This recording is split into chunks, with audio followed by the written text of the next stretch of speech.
कांगड़ा की सियासत का एक बड़ा नाम प्रोफेसर चंदर कुमार। हम आपको उनके राजनीतिक जीवन के विषय में तो बताएंगे ही बताएंगे, लेकिन सियासी गलियारों में इस समय कांगड़ा के विषय में किस तरह की चर्चाएं हो रही है, इस पर भी प्रोफेसर चंदर कुमार से जानने की कोशिश करेंगे। और साथ में हम आपको ये भी बता देते हैं कि प्रोफेसर चंदर कुमार ने डॉक्टर वाईएस परमार से लेकर हर हिमाचल प्रदेश के राजनीतिज्ञ को देखा भी है, परखा भी है और जाना भी है। सियासत से जुड़े इन्हीं किस्सों को लेकर आज हमारे साथ हिमाचल प्रदेश के कृषि मंत्री प्रोफेसर चंदर कुमार हैं। सर, आपका बहुत बहुत स्वागत है संवाद भारत में। आपका भी बहुत बहुत धन्यवाद कि आपने समय निकाला बातचीत करने का। 1977 वर्ष बहुत महत्वपूर्ण है। आपने इंडिपेंडेंट चुनाव भी लड़ा था। ऐसी क्या आवश्यकता आई कि चंदर कुमार को इंडिपेंडेंट चुनाव लड़ना पड़ा? देखिए, वो इसलिए था कि हमारे एरिया से जो भी प्रत्याशी खड़े होते थे तो वो सारे के सारे दूसरे एरिया से आते थे और वहाँ चुनाव जीत के चले जाते थे। 5 साल उनके दर्शन नहीं होते थे और एरिया जो थे वो बिल्कुल बैकवर्ड रहते थे। पानी की कोई फैसिलिटी नहीं थी, आने जाने के कोई साधन नहीं थे, कोई अच्छे स्कूल नहीं थे, स्कूलों में अच्छे अध्यापक नहीं थे। तो मैंने भी कुछ उस वक्त के जो हमारे दोस्त थे सुजान सिंह पठानिया जी को, उनको हमने कहा कि आप चुनाव लड़िए। और बड़े ज़्यादा तादाद में लोग उस वक्त पांगवान विस्थापित हमारे एरियाज़ में जो थे वो बेचारे बसे, और हमने कहा कि आपके टिकटों का डिस्ट्रीब्यूशन जो है वो जनता पार्टी में ठीक होना चाहिए। तो उस डिस्ट्रीब्यूशन को ठीक ना होने के लिए मुझे कुछ उनकी बात अच्छी नहीं लगी, तो मैंने जो है वो सरकारी नौकरी से त्याग पत्र दिया और मैं आज़ाद उम्मीदवार जो था वो चुनाव में उतरा। सियासत की समझ आपको पहले नहीं थी। हालांकि आपसे जब मैं बात कर रही थी आपने कहा आप राजनीति में आना नहीं चाहते थे। राजनीतिक गुरु कौन है आपके जो आपको पॉलिटिक्स में लाए? देखिए, राजनीतिक गुरु तो जब आप घर से चल पड़ो तो मंजिल कहीं ना कहीं मिल ही जाती है। तो वातावरण जो था वो उस वक्त कोई राजनीति का नहीं था परिवारों में, लेकिन जब हम पढ़ लिख कर के आए तो हमने देखा कि आप सबसे बड़े अहदे पर भी चीफ सेक्रेटरी बन जाओ, chief of the army staff बन जाओ, लेकिन आप अपने इलाके में विकास नहीं करवा सकते। तो यही एक प्रजातंत्र प्रणाली है जिसमें एंटर करके आप लोगों की सेवा करके अपने इलाके को अच्छा और बेहतर बना दें। तो हमने वो सर्विस का रास्ता छोड़ करके हम सियासत में आए कि हम अपनी इच्छा के अनुसार प्लानिंग करेंगे, अपनी इच्छा के अनुसार जो है वो उस एरिया को डेवलप करेंगे। और मैं आपको बताऊं कि जब मैं चुनाव लड़ने के लिए उतरा तो मेरा जो एरिया था उसमें एक पटवार सर्कल था, कोई वहाँ पर तहसील नहीं थी, नूरपुर जाना पड़ता था। कानगो सर्कल नहीं था, उसमें गंगस जाना पड़ता था। बिजली का एक जो है वो कनेक्शन लेने के लिए हरिपुर जाना पड़ता था देरा में। तो इतनी बखराव था कि कोई भी डिपार्टमेंट जो था वो मतलब सैकड़ों किलोमीटर चल करके आपको अपनी फरियाद करना पड़ती थी। तो मैं बनने के बाद ही 1982 में पहली बार मैं कांग्रेस पार्टी के टिकट पे चुनाव लड़ा और मैं मंत्री बना, और उसी से मैंने स्क्रैच से एक सिंपल पटवार सर्कल से आज वो सिविल सब डिवीज़न है, जुडिशरी का डिवीज़न है। अगर आज जो है वो वहाँ पर एक्शन IPH बनता है, एक्शन PWD बैठता है, एक्शन जो है वो बिजली का बैठता है। आज वहाँ वो जुडिशरी का जज बैठता है, वहाँ पर तहसील है, ट्रेरी है, थाना है, वहाँ पर PSO और DSP बैठता है। और आज जो है वो जहाँ पर जो है वो ज्वाली में एडिशनल जज जो है वो अपनी कोर्ट लगाता है, सेशन जज। तो एक स्क्रैप से छोटी सी मतलब पटवार सर्कल से आज वो एक फुल फ्लेज्ड एडमिनिस्ट्रेटिव यूनिट बना है। साल 1982 का आप जिक्र कर रहे थे और सुजान सिंह पठानिया तो आपके मित्र थे ही थे। आपने क्यों कहा था कि सुजान सिंह पठानिया को चुनाव लड़वाओ, हरवंश को चुनाव ना लड़ाओ? और एक किस्सा आपसे और भी जानना चाहूँगी। एक बार पूर्व मुख्यमंत्री वीरभद्र सिंह ने भी आपको कहा था कि प्रोफेसर साहब आप चुनाव लड़िए। ऐसा है कि वो उस वक्त 1982 में जब हमारी पार्टी जो है वो सत्ता में आई तो 1977 के चुनाव में जनता पार्टी बनी और थोड़े दिनों में मंडल कमीशन की रिपोर्ट लागू करने के बाद सारे देश में जो है वो एक अनसर्टेनिटी पैदा हो गई और जो है वो दो घटक बन गए, एक जनता पार्टी और एक जो थी वो भारतीय जनता पार्टी। तो उस वक्त जनता पार्टी टूट गई और उसके सारे के सारे एमएलए, कांग्रेस के पास तो 7 एमएलए से, कांग्रेस पार्टी के पास Thakar Ram leader of the opposition थे, ठाकर रामलाल जी, और उस वक्त जो है वो जनता पार्टी की टूट की वजह से वो मिले और हमारी सरकार बन गई। तो उस वक्त कमिटमेंट हुई कि जो जो भी जनता पार्टी से टूट के आएगा उसको हम टिकट देंगे। 1982 में जब टिकटों का बंटवारा हुआ तो उस वक्त जब टिकटों के लिए फाइनल हुआ तो उस वक्त चौधरी हरदयाल जी, पंडित संतराम, स्वर्गीय श्री विक्रम सिंह हमारे उस वक्त मेंबर पार्लियामेंट थे, मिनिस्टर भी थे सेंटर में। तो उस वक्त कहा कि टिकटों में मेरा पिछला रिकॉर्ड उन्होंने देखा, ये बड़े कम वोटों से आ रहा है। तो मुझे कहते हैं फिर आपको ज्वाली से लड़ते हैं। मैं कहा ज्वाली नहीं, ज्वाली तो सुजान सिंह पठानिया मेरे दोस्त हैं और वो पार्टी छोड़ करके कांग्रेस में आए।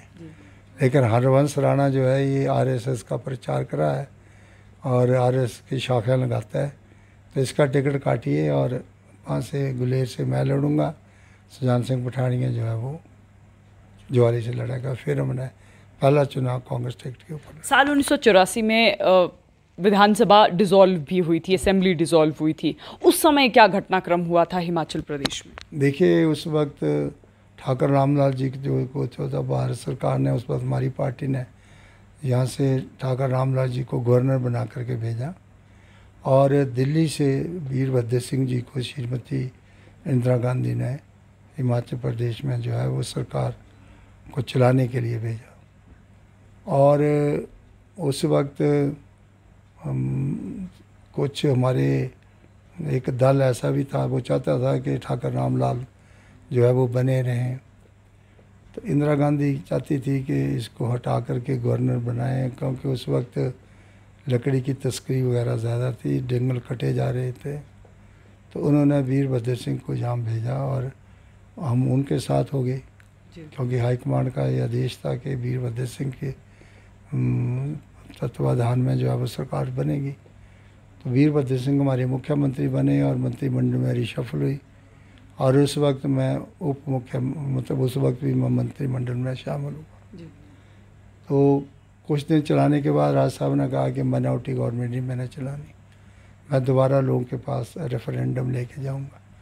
तो उन्होंने 84-85 में विधानसभा डिसॉल्व कर दी और वो हालांकि वो इलेक्शन लेट होने थे, पहले कर दी और दोबारा जो है वो हमने लोगों के पास जाके जनादेश लिया और दोबारा हम कांग्रेस पार्टी की बहुमत में सरकार बनी। 1998 में भी हिमाचल प्रदेश में राजनीतिक उथल पुथल देखने को मिली थी। उस समय एक चर्चित नाम था, वो था रमेश चंद ध्वाला का। उस समय क्या हुआ था? क्योंकि इस विषय में राजनीतिक गलियारे में बहुत सारी चर्चाएं भी होती हैं कि ध्वाला जी को बंद कर दिया गया था और ध्वाला जी के साथ उनको कहा गया था कि आपको इतने पैसे दिए जाएंगे। आप तो उस समय के साक्षी भी हैं, आपसे जानना चाहूँगी उस समय हुआ क्या था? ऐसा हुआ कि उस वक्त प्रोफेसर नारायण चंद प्राशर जी वो भी हमारे पार्टी के प्रेसिडेंट थे और वीरभद्र सिंह के उसमें जो है वो चुनाव लड़ा गया और हमें जो है वो बहुमत नहीं मिला। तो एक सीट थी जो कमी थी हमें, तो नारायण चंद प्राशर की ड्यूटी लगाई कि आप ध्वाला जी को लेके आओ, तो आगे राज्यसभा के लिए भी हम आप लोगों को खड़े करेंगे। तो पहले मुझे कहा कि आप जाओ, फिर मैं गया। फिर जो फाइनेंसर थे ध्वाला के वो चंडीगढ़ के रहने वाले, चंडीगढ़ के थे, उनका गांव वहीं था ज्वालामुखी में, जिन्होंने पैसा पूसा लगाया। तो मैंने उनसे बात की, वो कांग्रेस फैमिली थी। तो उन्होंने कहा कोई बात नहीं, बोला कि हमने वीरभद्र सिंह को वोट करना है, कांग्रेस को करना है, क्योंकि हम तो कांग्रेस पार्टी के। उसमें क्या हुआ कि ध्वाले को हम लेके आए। तो बीच में वहाँ पर एक बालिया था, उसकी वाइफ जो थी वो कहीं प्रिंसिपल थी प्राइवेट स्कूल में, तो उसने कहा कि कसौली से होकर जाते हैं।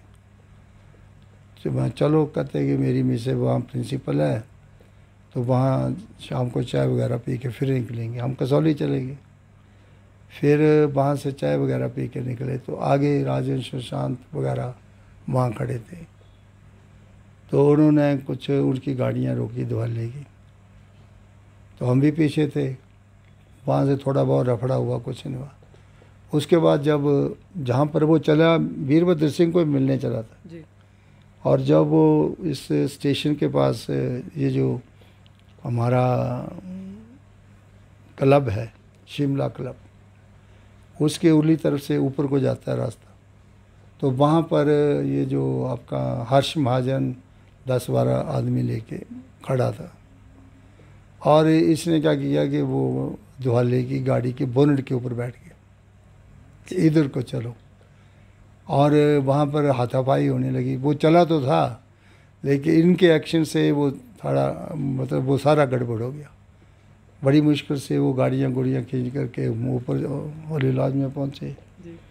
तो उसने अपनी रिजर्वमेंट शो की कि मेरी गाड़ी के साथ अच्छा नहीं किया और मेरा बोनट वगैरह तोड़ दिया, शीशा है ख़राब कर दिया। वीरभद्र सिंह ने कहा कोई बात नहीं, इसको ठीक कर देंगे।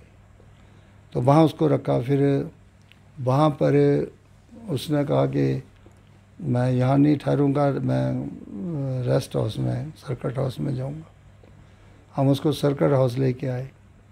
फिर उसने जो था दुआले ने राइटिंग दिया गवर्नर्स को कि मैं जो है वो कांग्रेस पार्टी का समर्थन करता हूँ, और उसको वहाँ ले गए और उसने समर्थन दे दिया। हमारी कांग्रेस पार्टी की सरकार बन गई।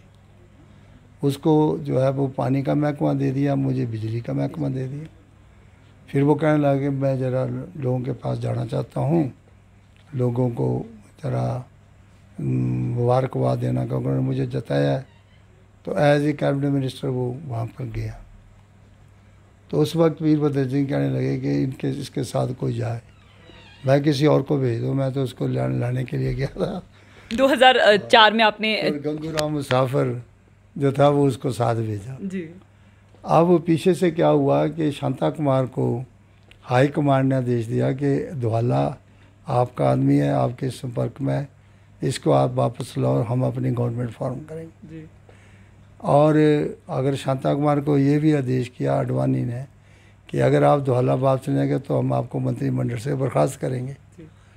तो उन्होंने उस वक्त धूमल को भेजा और शांता कुमार ने कहा कि ये मेरे मंत्रिमंडल का सवाल है, मुझे तो सैक कर देंगे, तो आप मेरे कहने के ऊपर अपना वोट जो है वो वापस।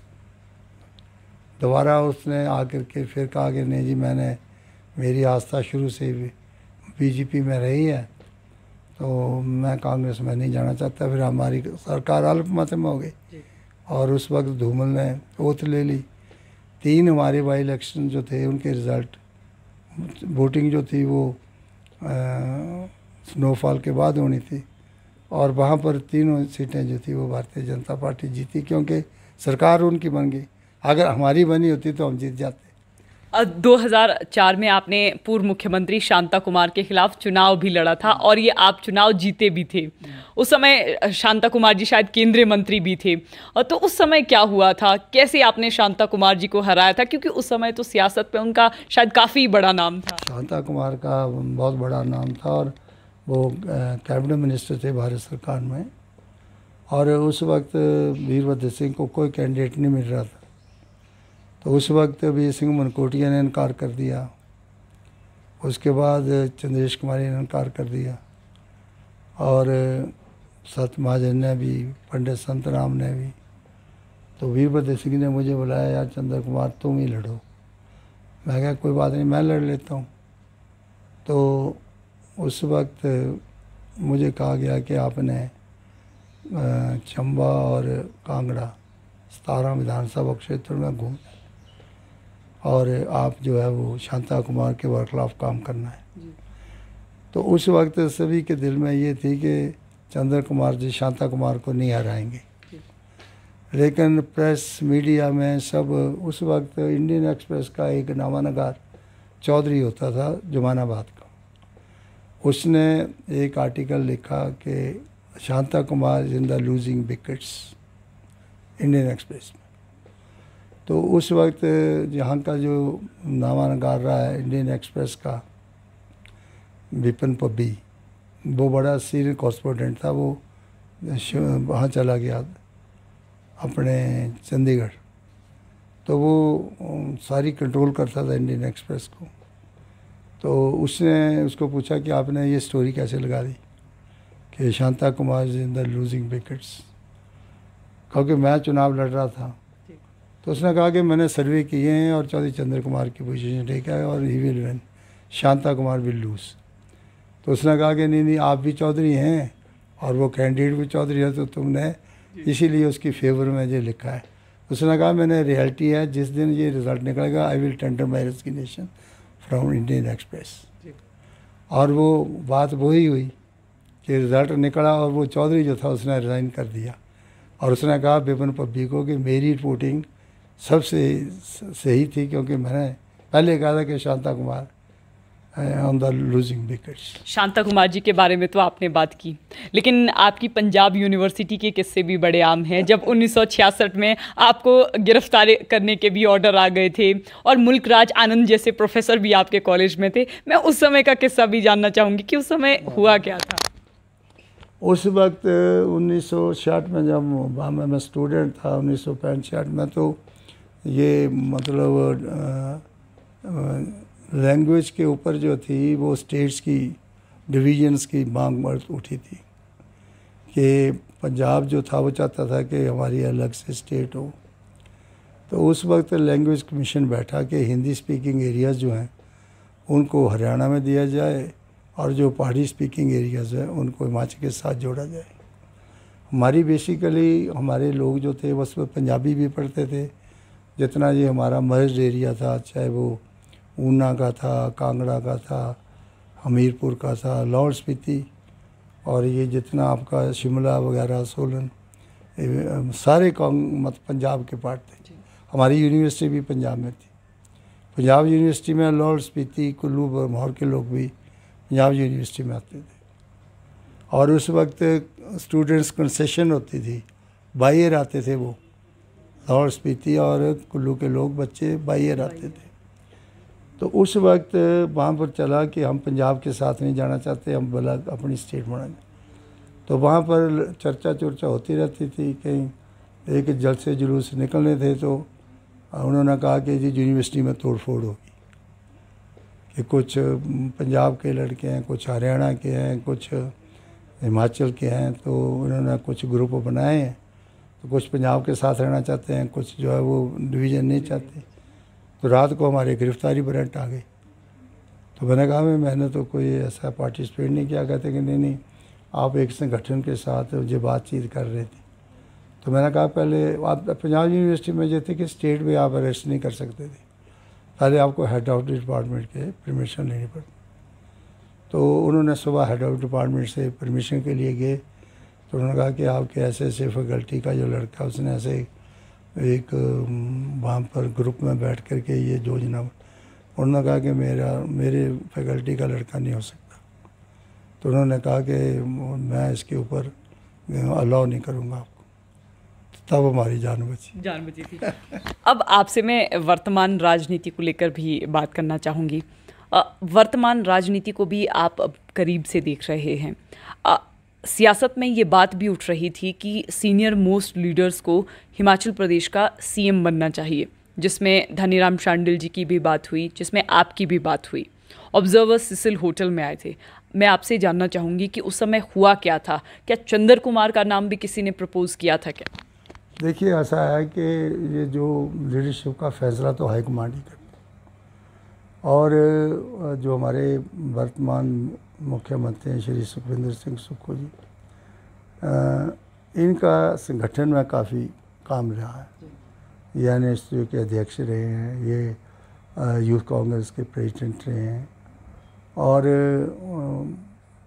जो इनको ना फिर ये पार्टी के प्रेसिडेंट भी रहे हैं। तो इनका तजर्बा जो है वो ऑर्गेनाइजेशन में काफ़ी लंबा रहा है। और उस वक्त राजा वीरभद्र सिंह जी हमारे मुख्यमंत्री थे। तो उनके वक्त में वो आपको पता है कि राजा वीरभद्र सिंह तो अपनी लाइन के आदमी थे जी। तो वो दौड़ में किसी को आगे कम देखते थे जी। साथ साथ चलता रहे तो ठीक है, जो बड़ा दौड़ेगा तो गिर जाएगा। तो उस वक्त जो ऑर्गेनाइजेशन थी और सुक्खू ने उसको चलाया, कन्फ्रंटेशन में नहीं चलाया। अगर वीरभद्र सिंह उनका बड़ापन था, अगर कोई बात बोल भी देते थे तो ये रिएक्ट नहीं करते। वीरभद्र सिंह के स्टेजेस के ऊपर कटाक्ष भी करते थे तो ये रिएक्ट नहीं करते। वो जो बातें होती हैं वो हाईकमांड के जहन में होती है कि हम इसको प्रेसिडेंट बनाए, इसने कैसे चलाए, ये कन्फ्रंटेशन में नहीं रहे, ये रिएक्ट नहीं करते थे।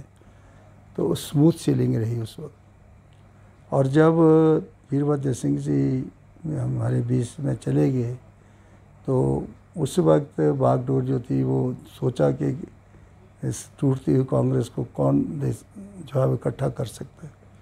तो हाईकमांड के पास भी एक ही विकल्प था कि रानी प्रतिभा सिंह को जो है एक बागडोर दी जाए ताकि कंसोलिडेशन पार्टी की हो। तो हम सब लोगों ने इकट्ठे प्रयास किया कि प्रतिभा सिंह जी को कंसोलिडेट किया जाए। और उस वक्त जब बाई इलेक्शंस हुए तो टिकटों का मेरी ड्यूटी तो लग गई कि आप फतेहपुर सीट को देखना है, बाकी लोगों की जो है वो पार्लियामेंट में लग गई। क्योंकि तो हमने रात दिन मेहनत करके, हालांकि हमारे पास कोई लीडरशिप नहीं थी, सभी अपने अपने इसमें थे, तो हमने उसको बड़े सभी ने ईमानदारी से निष्ठा से कंसोलिडेशन की और हम सारी सीटें जीत गए। प्रतिभा सिंह का भी ग्राफ बढ़ गया, वो भी जीत गए और पार्टी की कंसोलिडेशन हो गई। तो credit goes to Pratibha Singh also कि उसने कंसोलिडेशन की और जितनी आगे की लड़ाई उसने लड़ी टिकटों के मतलब के उसमें सुक्खू को भी उन्होंने प्रचार कमेटी का चेयरमैन बना दिया। सभी ने एकजुट होकर के इस चुनाव को लड़ा और कांग्रेस पार्टी जो है 40-41 सीटें जीतने में सक्षम हो गई। सबसे ज़्यादा सीटें कांग्रेस पार्टी ने कांग्रेस से भी जीती। हम सब लोग इकट्ठे काम करते रहे और ये हमारा एक अच्छा था कि हम कंसोलिडेशन में रहे और इकट्ठे रहे और ईमानदारी से सभी ने एक दूसरे की मदद की और हम ज़्यादा से ज़्यादा सीटें जीती।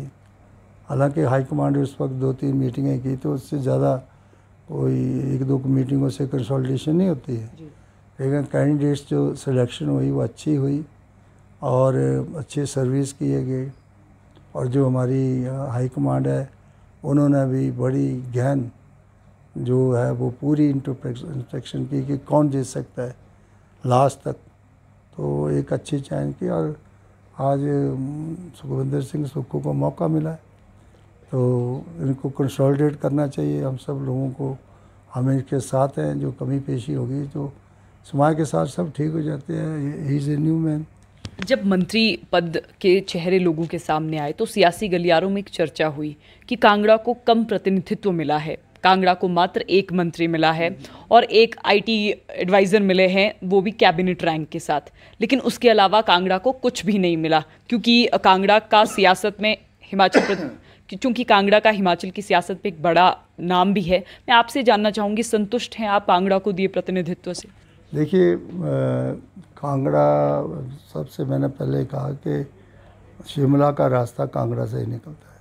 हर बार जो भी कांगड़ा से बहुमत लेकर के आएगा वही सरकार फॉर्म करेगा। तो इस बार जो है वो मंत्रिमंडल में अभी कुछ एक्सपेंशन तो होगी, 2-3 सीटें भरी जाएंगी, तो हो सकता है कि जो थोड़ा बहुत इम्बैलेंस को पूरा किया जाए, कांगड़ा से पूरा किया जाए। जब आपके टिकट की बात हो रही थी तब अक्सर ये भी चर्चा हुई कि इस बार टिकट आपके सुपुत्र नीरज भारती को मिल सकता है, आपको शायद नहीं मिलेगा या आप नीरज भारती को आगे करेंगे।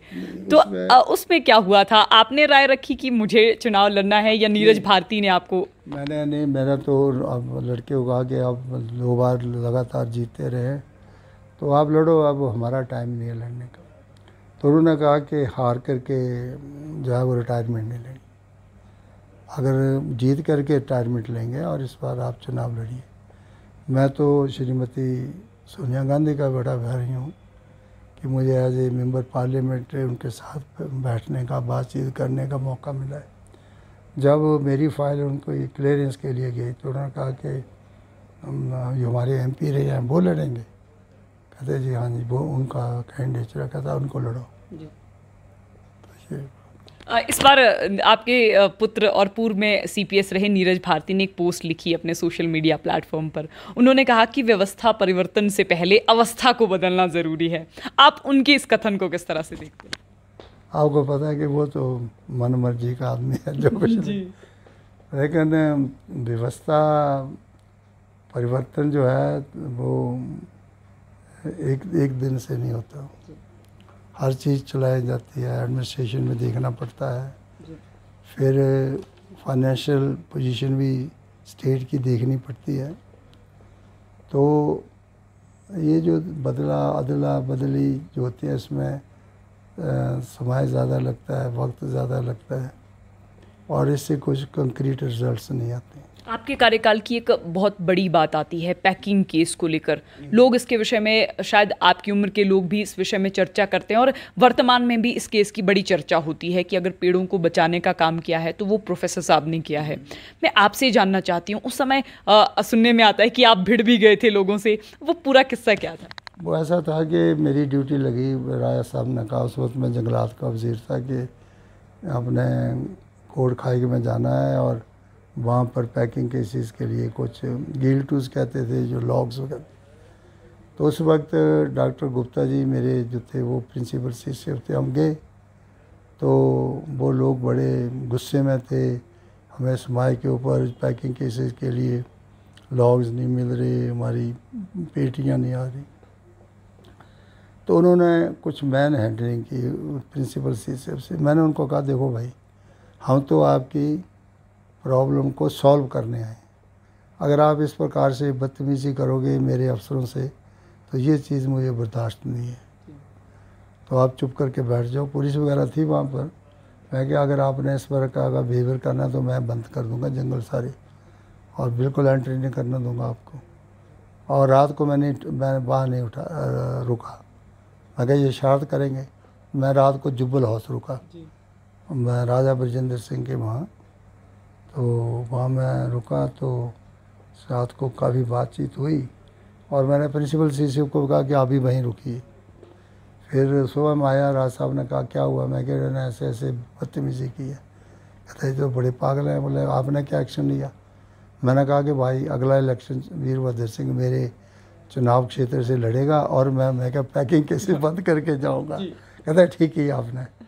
और आपको पता है कि 1 लाख से ऊपर स्टैंडिंग ट्रीज पैकिंग के इसके लिए काटे जाते थे और वो ट्रीज थे फायर एंड स्प्रूस।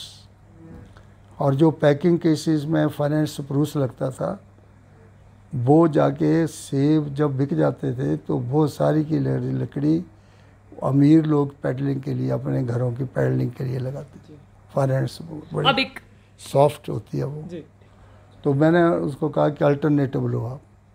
फिर मैंने यूकलिप्टस, पॉपुलर, कार्डबोर्ड कार्टन्स, इसको मैंने इंट्रोड्यूस किया और 6 महीने पहले मेरे से विभाग ले लिया। संत राम ने 1.5 लाख दरख्त कटवाया और कांग्रेस पार्टी 7 सीटें जीती। जब अगली बार गवर्नमेंट धूम साहब की बनी तो हैट्स ऑफ टू हिम कि उसने कहा कि मैंने दरख्त नहीं कटवाने भाई, जो मिनिस्टर पीछे कर गया वो ठीक है, और मैंने बंद कर दी।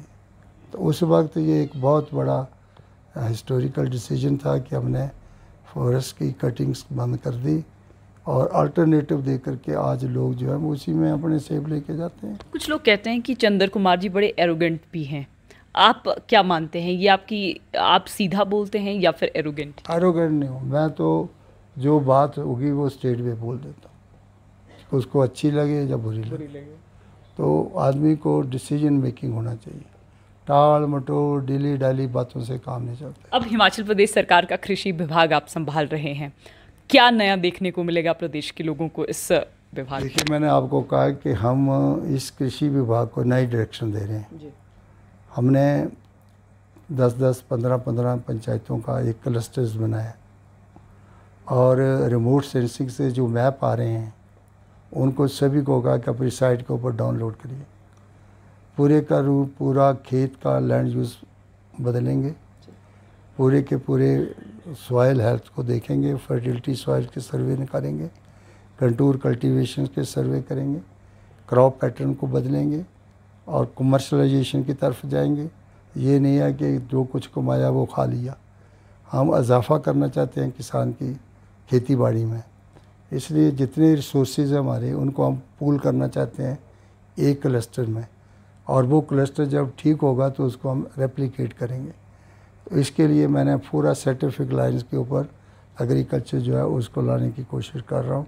और जो रिमोट सेंसिंग से जोग्राफिकल जो हमारी इंफॉर्मेशन हमें आ रही हैं उनको हम डाउनलोड करेंगे और उसी के आधार पर अभी एक बहुत बड़ी वर्कशॉप जो है वो मैंने डिप्टी डायरेक्टर्स और जो हमारे असिस्टेंट डेवलपमेंट अफसर थे जो एग्रीकल्चर में काम करते हैं उनकी वर्कशॉप ली है और एक टॉक साइंटिस्ट ने दी है, वो मैंने राजस्थान से सेक्रेटरी साहब ने हायर किया। उसने बरवट्टम बहुत अच्छी तरह से अपनी 1.5 घंटे की रिप्रेजेंट दिया और कहा कि ये सारे वाटर शेड की मैंने मैप्स तैयार कर लिए हैं, इनको साइट पे लोड करिए और मैप्स को लेकर के खेतों में जाइए।